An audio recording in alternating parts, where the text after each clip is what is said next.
মিচিং স্বায়ত্তশাসিত পৰিষদৰ ২৯ নম্বৰ গেলাবিল সমষ্টিত অনিয়মৰ অভিযোগ ৮ লাখ টকাৰে আবণ্টিত ছগুৰি আৰু কৰ্দৈগুৰি সংযোগী নিৰ্মীয়মান পথত ব্যাপক দুৰ্নীতিৰ অভিযোগ নিতুল বৰী নামৰ এজন ঠিকাদাৰৰ বিৰুদ্ধে নিম্নমানৰ কামৰ অভিযোগ মাত্ৰ কেইগাড়ীমান শিল আৰু বালি পেলাই দায়িত্ব সামৰাৰ অভিযোগ স্থানীয় ৰাইজৰ পেলা নাই আমি কোনো ৰাইজো দেখা নাই মাটি পেলাইছে আৰু সবেই চাইছো ৰাইজে এইকাৰণে ৰাইজে সজাগতা হৈছো যিখিনি ৰাস্তা আজি ১ বছৰ মূৰত আহিছে এই ৰাস্তাখন ভাল হ'ব লাগে আমি ৰাইজে ভাল হোৱাটো বিচাৰিছো সাইড বামো নাই বুলি কৈছে একেতো ইহঁতৰ মতে আমি ৰাইজো উদিছো সাইড বাম আছে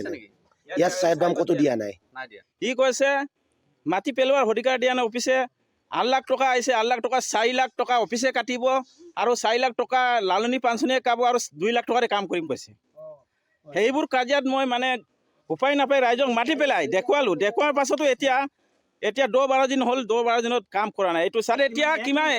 ১ ইঞ্চি হৈছে ১ ইঞ্চি কিছুমান জেগাই ১ ইঞ্চি হোৱা নাই মানে এটাই কথা আৰু এইটো চেন কেবল পেলাব নালাগে নহয় এইটো অকল বালিয়ে পেলাইছে চেন কেবল